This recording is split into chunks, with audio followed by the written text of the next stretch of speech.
जिक्र तेरा मेरी कहानी में,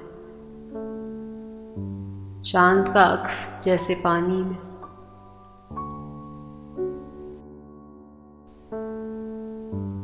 वो तो खामोश ही रही और हम जाने क्या कह गए रवानी में।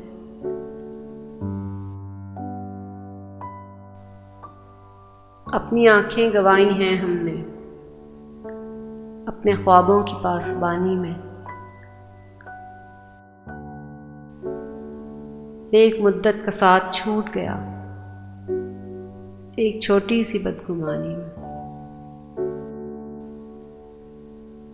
जिक्र तेरा मेरी कहानी में, चांद का अक्स जैसे पानी में।